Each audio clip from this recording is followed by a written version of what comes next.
Malcolm's palms sweat as the words cut through the air like a blade.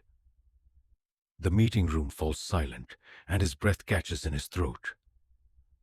Nathan stands at the front, his smile too tight, eyes never quite meeting Malcolm's, as he delivers the blow. "We've decided to promote Jake to director," Nathan announces, the weight of his voice lingering. "Malcolm, we appreciate your contributions, but—" Malcolm's heart stops. His thoughts scramble to keep up with the suddenness. Jake? Jake, his junior colleague, who'd only recently been assigned to help him with client accounts? Jake, who had none of Malcolm's years of experience? A whisper rushes through the room. Malcolm can hear it. That's it. That's the moment.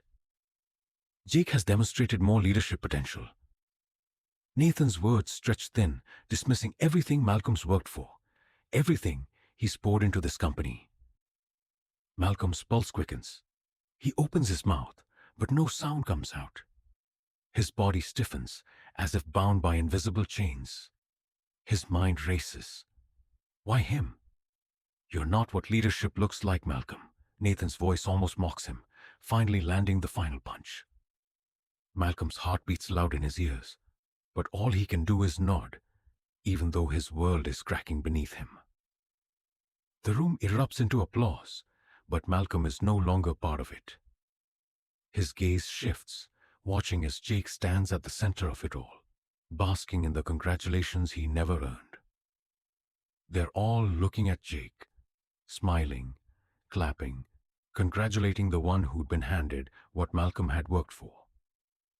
Malcolm forces himself to remain still, standing at the back of the room, a silent figure in the shadow of someone else's success. A few colleagues glance at him, but they look away too quickly, afraid of seeing the disappointment, afraid of seeing how hollow their applause sounds in comparison to what he's just lost. Malcolm's hands remain at his sides, clenched tight. He watches Jake, the man who's about to inherit the role Malcolm deserved. It's also painfully clear. The system has worked its game, and Malcolm wasn't part of the plan. His co-workers avoid his gaze, as if looking at him might expose the lie they've all just been complicit in. Some of them whisper to one another, trying to keep the conversation low enough for Malcolm to not hear. But he hears it all. The shift in their tone, the tension that lingers in the air. There's guilt in their eyes, but none of them are brave enough to speak. None of them step forward to say what needs to be said. It's a suffocating silence. No one speaks up. No one defends him. Instead, they lower their heads and pretend this isn't happening. Malcolm stands alone, surrounded by people, but completely isolated. It's a kind of loneliness that goes beyond just being by himself in the room. It's the kind of loneliness that echoes the entire system's complicity. They've all seen it. They've all known it. And yet, they remain silent. In a flash, the memories hit him like a wave. The late nights spent refining proposals. The hours he spent mentoring Jake, guiding him to the very role he now holds. The client meetings where Malcolm delivered on promises, turning impossible situations into major wins for the firm. He'd done it all. Every win had his name on it. Every success bore his fingerprints, but none of that mattered. It was all slipping away in an instant. And now, the success had been taken, repackaged, and handed to someone else. The proposal Jake now takes credit for. Malcolm's words, his research, his strategy, was the work of years, not a passing thought. He had earned this, but none of it is acknowledged, none of it is seen. In that moment, Malcolm can almost hear the ticking of the clock as his career feels like it's being erased. The folder in Malcolm's hand feels heavier now, a symbol of everything he's lost. He clutches it tighter, the edges pressing into his palm, as if it could somehow stop the anger from consuming him. The folder, the same one he'd spent weeks perfecting, holds the proposal that had sealed the deal with Victoria Abrams, the client he'd worked tirelessly to win. And now, it's in Jake's hands. Everything he'd done to make sure it was perfect, all of it, now feels like it's been stolen in broad daylight. This folder represents every moment he put in, every sacrifice made, every effort ignored. He wants to throw it. I want to scream, but he stands still, feeling the rage bubble just beneath the surface, pressing against his chest, unable to escape. The words come out of his mouth before he can stop them. It's a cold promise, one that rattles the silence that had surrounded him. You'll regret this. Nathan doesn't respond. The room doesn't respond. They all feel it, the shift. The words hang in the air, heavy, like a storm waiting to break. Malcolm's voice has power in it now, a strength he didn't know he had until this moment. It's not just anger, it's a promise of something more, something that won't be silenced by corporate games. I'm done staying quiet, Malcolm mutters, under his breath, barely audible, but it's a declaration. The meeting ends in a blur. Malcolm doesn't hear the rest of the conversations. He walks out of the room, his face expressionless, but his heart is pounding, heavy, with the weight of everything that's just been taken from him. The voices fade as he steps into the hallway. The hum of the building is deafening. His mind replays the moments, over and over. The words, the rejection, the silence. It's all still there, swirling in his chest. He feels the sting of betrayal, but also something else. A burning determination. He knows this isn't over. It's just beginning. As he steps into the stairwell, his phone buzzes. A message from Victoria Abrams. Call me ASAP. This is unacceptable. He takes a deep breath. This fight is far from over. Malcolm's voice trembles, but only for a moment, as he reflects on everything that's brought him here. I had to be twice as good to get half the recognition. He says it to no one in particular, but the words weigh heavy. Growing up in Atlanta, his mother worked double shifts to give him a shot at a life outside the struggle. She'd always say, "You're not just representing yourself, son. You're carrying us all with you." And every step he took, from the projects to the top of the corporate ladder, felt like an attempt to honor that sacrifice. In a world that measures success by a different standard for people who look like him, Malcolm understood the unspoken rule. Don't just be good. Be exceptional. 5 years ago, Malcolm walked into that corporate office, green and eager, armed with degrees he'd earned with grit and persistence. He learned quickly that showing up was never enough. He had to outwork everyone. He worked nights, weekends, extra hours, and pushed through the exhaustion because he knew the moment he slowed down, they'd write him off. He never complained, not once. He delivered on every project, on every client request. No matter how much his colleagues slacked off, he kept grinding, his name never quite making it to the spotlight. But Malcolm didn't care. Recognition wasn't the goal. Success was. Still, it stung when his hard work went unnoticed. The promotions passed him by, the accolades fell on others. But Malcolm kept his head down, knowing that being the best meant proving himself every day, over and over. Malcolm's credentials were flawless, his performance impeccable, but there was always a shadow hanging over him. "Malcolm, we just want you to tone down the assertiveness in meetings," his manager had once said, a thinly veiled critique that felt more like a warning than feedback. It wasn't just one comment. It was the constant undercurrent of microaggressions. Concerns about his tone or his approachability, always wrapped up in language that made him second-guess himself.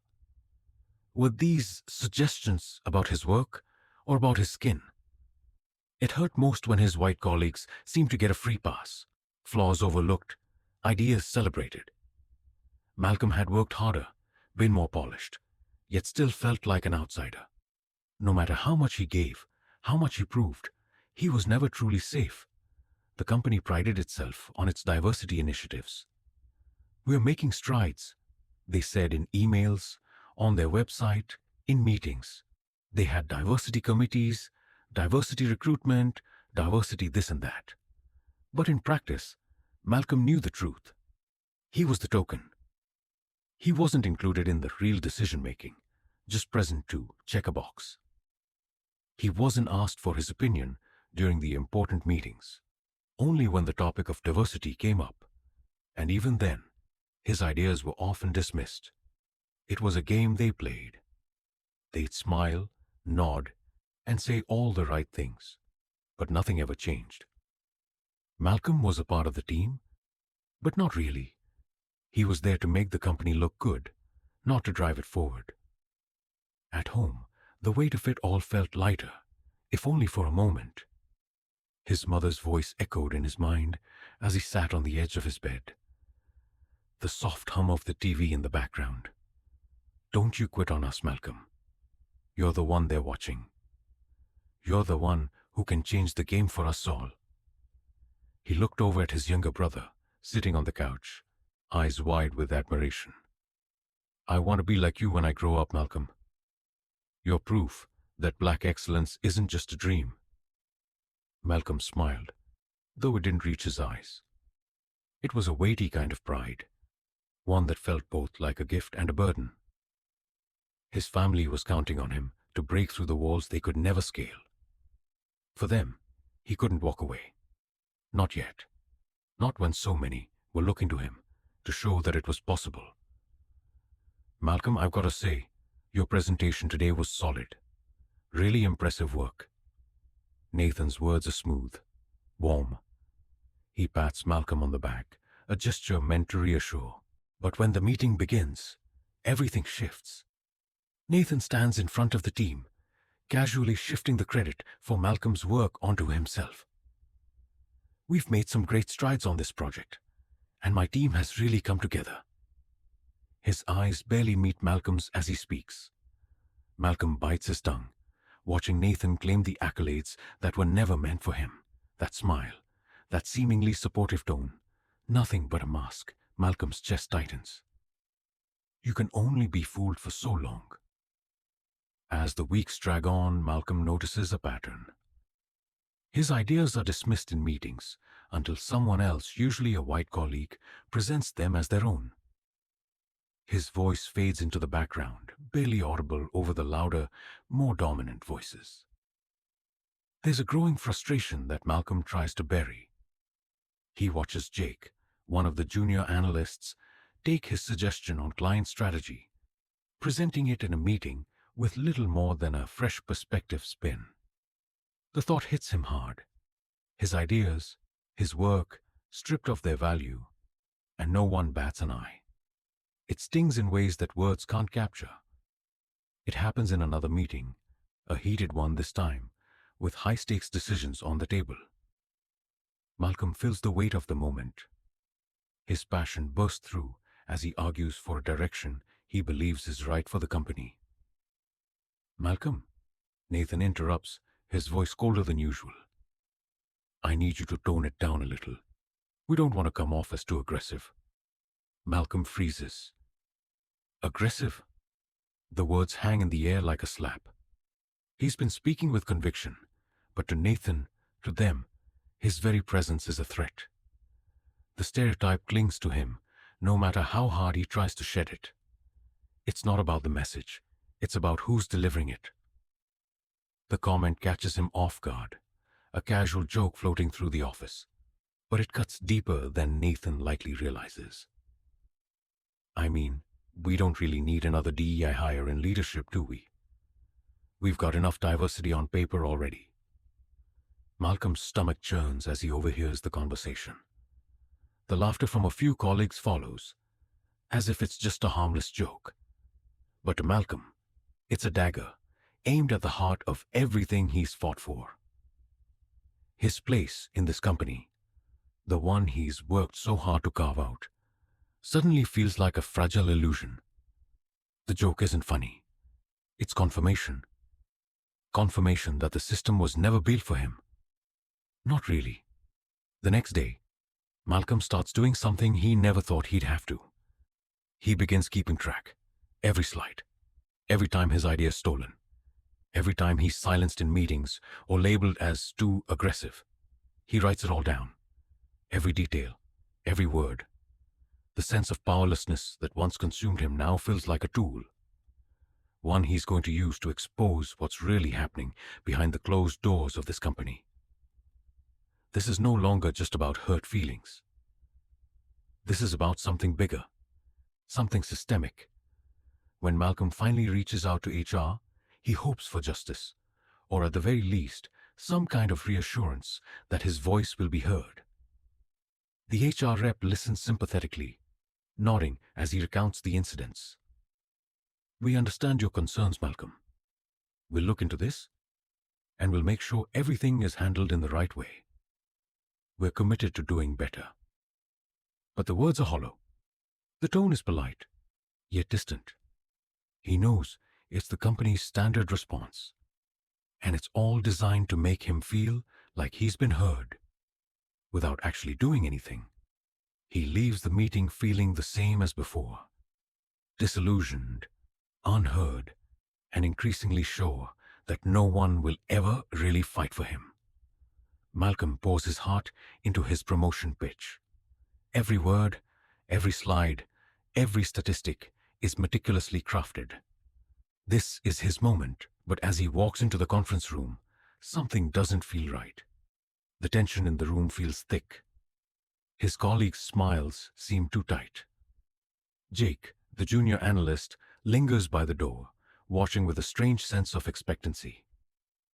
Malcolm pushes it aside. "Focus. This is your time." But as he begins, he can't shake the feeling that the deck has already been stacked against him. His heart races. Why does everything feel off? A week later, it's impossible to ignore. Jake, the same junior analyst Malcolm had mentored for months, starts getting invited to the very meetings that used to be his. He hears Jake's name more often now, the same Jake who once came to him for advice. And then it hits him. Jake's being groomed. The promotion Malcolm worked for, the one that was always promised to him, is now slipping through his fingers. It's him. Jake's rise is clear now. Malcolm watches as Jake is led into important meetings. His voice, now the one getting heard. His ideas the ones that seem to matter. The betrayal feels complete. The room hums with excitement as the entire company gathers for the big announcement. There's a palpable buzz in the air. Today is supposed to be Malcolm's moment. The team's eyes are on him as he walks up to the front, prepared to present the strategy that he's worked tirelessly on for months. Nathan stands by the podium, nodding at him, his smile masking something deeper, something Malcolm can't quite place. He's been asked to speak, to present his plan to the whole company, and this is supposed to be the recognition he's earned. For the first time in a long while, it feels like everything is falling into place. Malcolm takes a deep breath, launching into his presentation with confidence. His voice steady, he outlines his vision for the company's future. Every word lands, every statistic is backed up with clear evidence. His hard work, his brilliance, is finally being heard. He watches as his colleagues nod, exchanging impressed glances. Even Nathan, standing off to the side, appears to be genuinely engaged, as if this moment is a victory for all of them. The applause that follows feels like a culmination of years of struggle. Finally, Malcolm's moment has arrived. It's the recognition he's dreamed of, the validation he deserves. But as the clapping fades, something shifts in the room, something Malcolm can't quite place. Just as the last of the applause dies down, Nathan steps forward, his demeanor suddenly shifting. "We've got some big news today," he begins, a practiced smile on his face. "After careful consideration, we're proud to announce the promotion of Jake Simmons to director." The words hit Malcolm like a slap. His stomach churns as the room erupts into polite applause. He looks around at the faces of his colleagues, their reactions ranging from enthusiastic to confused. Malcolm stands frozen. "Jake?" The realization takes a moment to sink in. Jake, the same junior analyst he's been mentoring, is being handed the role he'd been promised. The role that was his for the taking. Malcolm's gaze shifts from Nathan to the HR team, who stand silently by, their eyes trained on the proceedings. He feels the weight of the room pressing down on him, suffocating him. This is real. His mind races as the reality of the betrayal settles in. The strategy he's just presented, his hard work, was nothing but a stepping stone for Jake.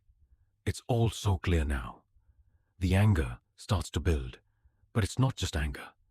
It's a deep, searing sense of injustice. He feels like a puppet, his strings pulled and manipulated without ever knowing. The room feels colder now, and Malcolm opens his mouth before he can stop himself. "You used my work to promote him."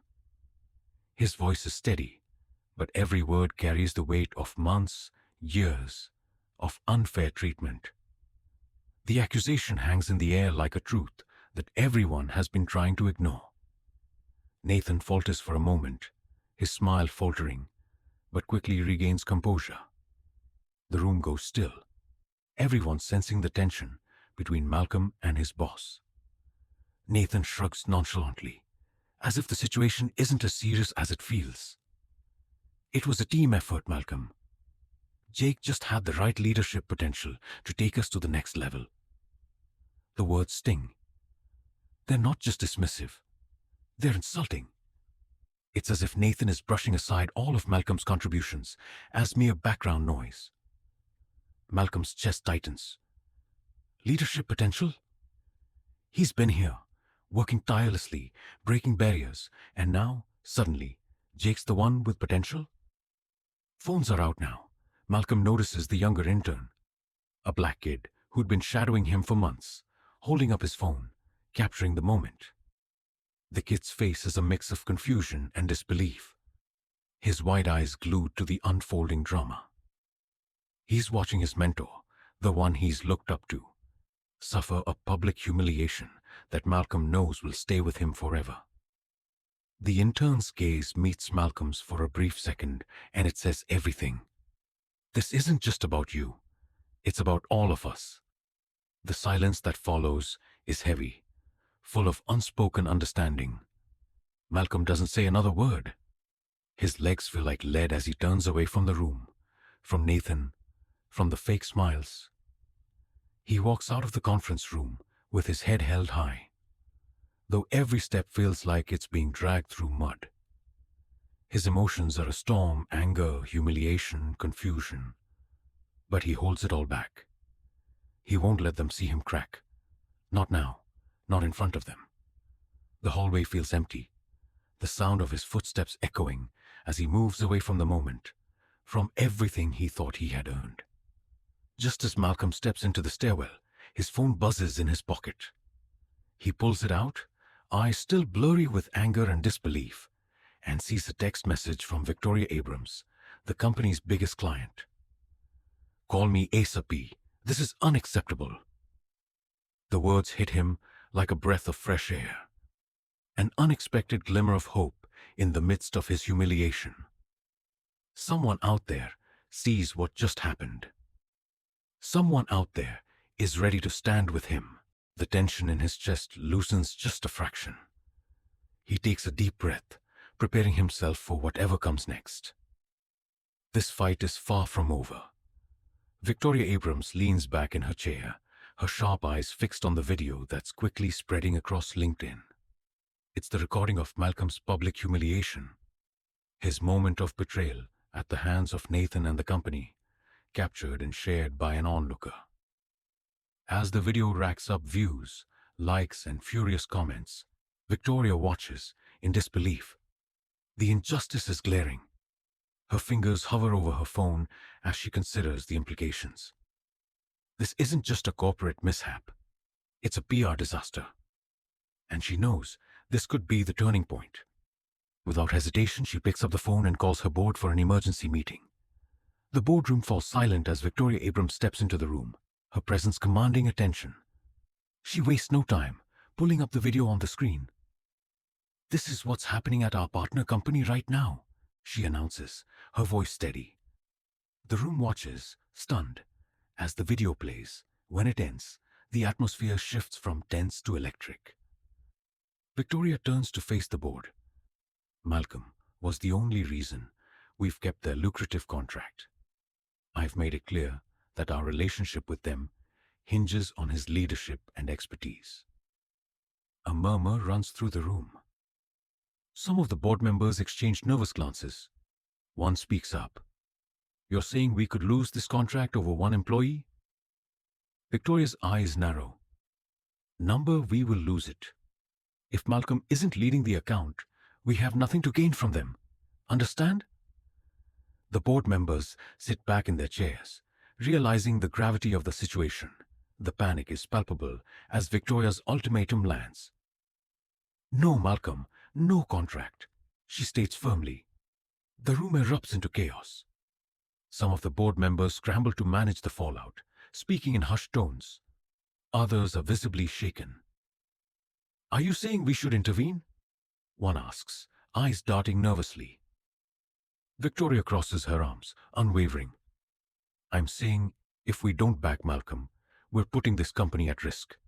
Our partnership with them is built on his contributions, his vision. I won't let that go unrecognized." Her words are met with stunned silence, but no one dares to argue. This isn't just about business. It's about integrity. And in that moment, Malcolm's value has been made undeniable. At home, Malcolm sits in the dim light of his living room, his phone still buzzing with messages. His thoughts are a whirlwind. Should he pursue legal action? Should he walk away from it all? The weight of the decision presses down on him. He stares at the text from Victoria, offering her support. What does she want from me? He's not sure if he's ready to trust anyone again, not after what happened. But a part of him can't ignore the feeling that he's been given a second chance. A chance to fight for what he deserves. But at what cost? Malcolm leans back, his eyes closing as he grapples with the uncertainty. Whatever he chooses, it will change everything. The phone rings.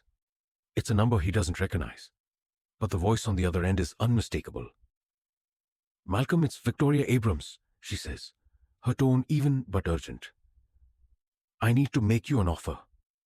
Head of Strategic Partnerships, full autonomy, no one will be in your way." Malcolm's heart races as the implications hit him. This is everything he's ever wanted. A leadership role, his own path, his own team. But something inside him hesitates. After everything that's happened, after the betrayal, is he ready to accept a role in the same company that humiliated him? He pauses, weighing the offer carefully. His voice is calm, but inside, he's torn.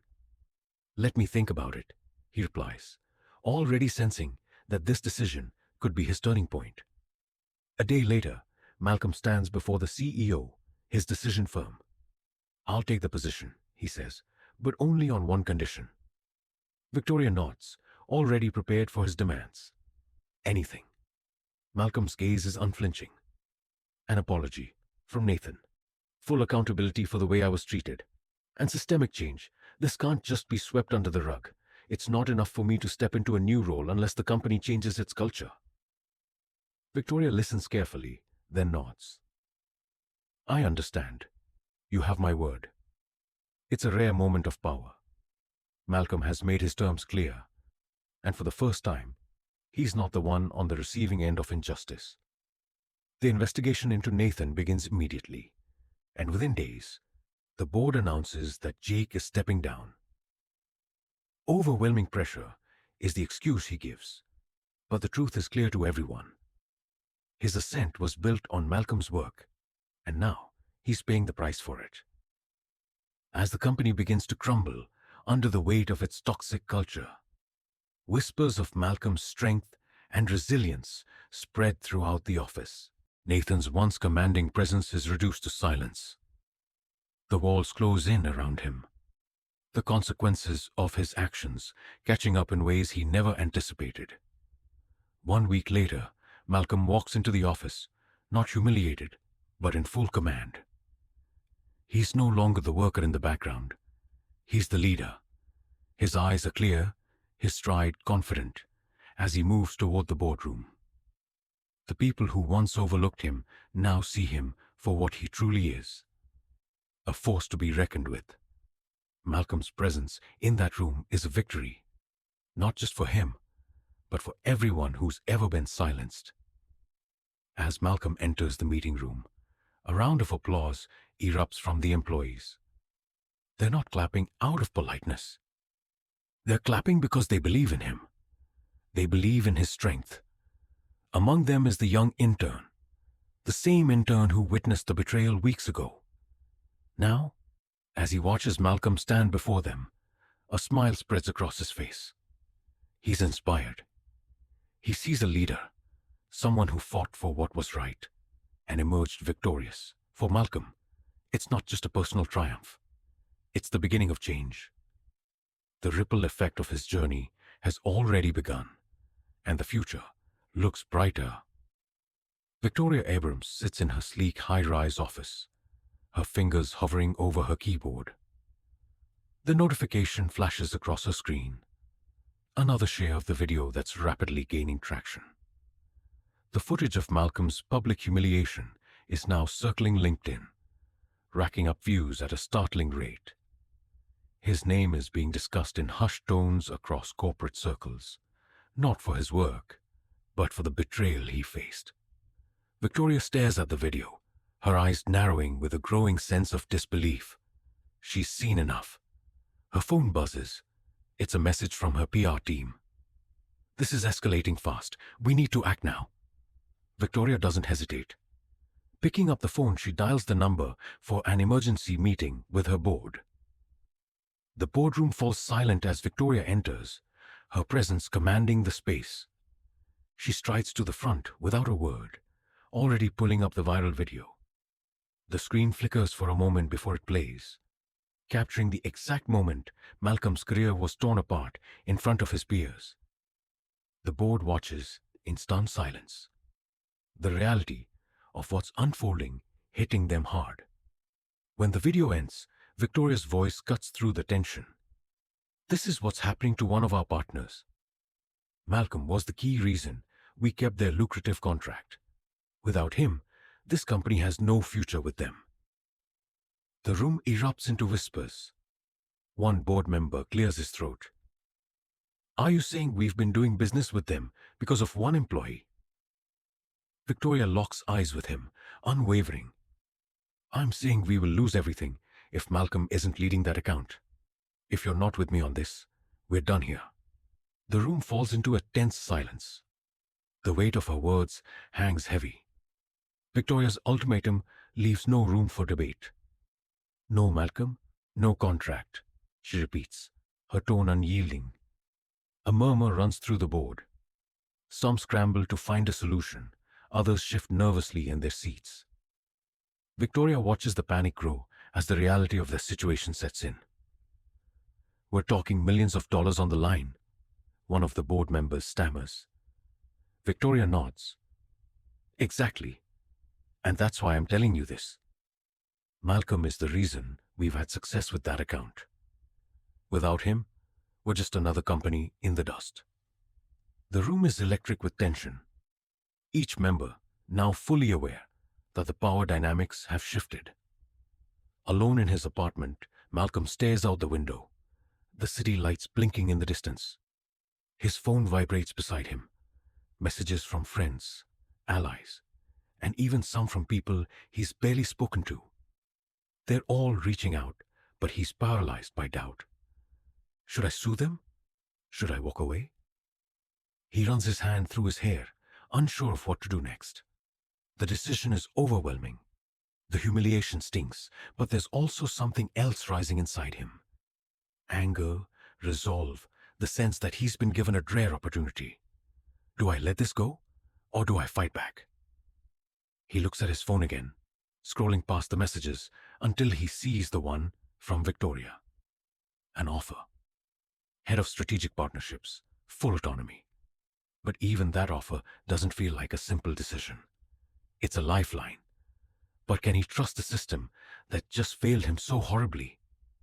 The phone rings and Malcolm almost doesn't want to pick up. It's the company's CEO. He hesitates, but the urge to hear what's coming next wins. Malcolm, it's Victoria. Her voice is steady, but there's a sense of urgency. I've got a new role for you. Head of Strategic Partnerships. You'll have full control. No strings attached. Malcolm's pulse quickens. The offer is tempting. This is what he'd worked for. Autonomy, a real chance to lead. But a part of him wonders if he's being lured back into the very system that betrayed him. I need some time to think, Malcolm replies, his voice calm, but inside, he's torn. The decision weighs heavy, but after a night of reflection, Malcolm knows what he must do. The next morning, he calls Victoria to set his terms. I'll take the position, he begins, but only on my terms. Victoria listens intently, already prepared for his demands. I want a full apology, Malcolm continues, his voice unwavering. From Nathan. I need accountability for what happened, and I want systemic change. This can't be brushed aside. This company needs to change. There's a long pause on the other end. Finally, Victoria speaks. You have my word. All of it. For the first time in weeks, Malcolm feels like he's taking control. Not just of his career, but of the future. The investigation into Nathan is swift, and soon after, Jake steps down from his position, citing overwhelming pressure. The company is rocked to its core. The culture of complacency and entitlement is finally under scrutiny, and it shows. As the days go by, cracks in the company's foundation begin to show. Employees whisper in hallways, unsure of what's coming next, but one thing is certain. The power dynamics are shifting. Nathan, once so assured of his position, is now left to face the consequences of his actions. His reputation is tarnished, and the weight of the company's toxic culture is beginning to unravel. A week later, Malcolm walks back into the office. Not as the beaten man who left, but as the leader he was always meant to be. His posture is different. He's no longer the silent worker in the background. Now, he commands respect. The whispers that once followed him are now replaced with admiration. As he walks through the hallways, heads turn. He's not just returning to work. He's reclaiming his place, and nothing will be the same again. Malcolm enters the meeting room, and before he can even sit down, a round of applause erupts. It's not out of obligation. It's recognition. He's earned it through hard work, resilience, and strength. Among the crowd, the young black intern watches, a smile spreading across his face. For the first time, he sees a leader who represents not just success, but dignity, justice, and the power of perseverance. Malcolm's journey has become a beacon, not only for the company, but for everyone who has ever been underestimated. You're being let go, effective immediately. The HR director's voice cut through the silence like a blade. Nathan sat frozen, eyes darting from the report in front of him to the legal rep at the table. The findings were clear. Discriminatory behavior, abuse of authority, repeated bias against minority employees. It wasn't just about Malcolm anymore. It was a pattern. This is absurd, Nathan muttered, but the words lacked conviction. The data doesn't lie, the legal rep said firmly. The formal termination wasn't just a headline, it was a warning. Accountability wasn't a suggestion anymore, it was policy. The company's statement hit every major outlet by morning. We failed Malcolm Carter. We recognized the systemic issues that allowed this to happen. And we are committed to change. Malcolm read the headline on his phone. The words weren't enough, but this time, action followed. He'd agreed to come on as an executive consultant, not for the optics, but to ensure real reform. Nothing changes unless we rebuild from the inside, he told the CHRO during their first strategy session. A new era was beginning, and this time, Malcolm had a seat at the table, by design, not as decoration. Malcolm paced across the floor of the packed meeting room, addressing the first cohort of his internal mentorship initiative. "You don't just belong here, you're needed here," he said, locking eyes with a young analyst in the front row. His program, launched quietly but intentionally, was reshaping the internal pipeline. Young black professionals now had someone in their corner, someone who'd lived it. This wasn't about token promotions or PR-friendly hires. It was about building sustainable pathways, creating a culture where talent wasn't filtered by bias before it had the chance to shine. The side-by-side clip of Malcolm's public takedown and his return as a senior executive exploded across social media. LinkedIn debates flared, hashtags surged, think pieces flooded timelines. Corporate racism, leadership inequality, racial bias in the boardroom. The story wasn't just about one man. It became a flashpoint, a case study for every professional who had ever been sidelined despite their skill. Invitations rolled in. Business Insider, Forbes, did. Malcolm took the stage, not to relive his pain, but to reframe the narrative. "This isn't just about fixing broken systems," he said. "It's about building better ones."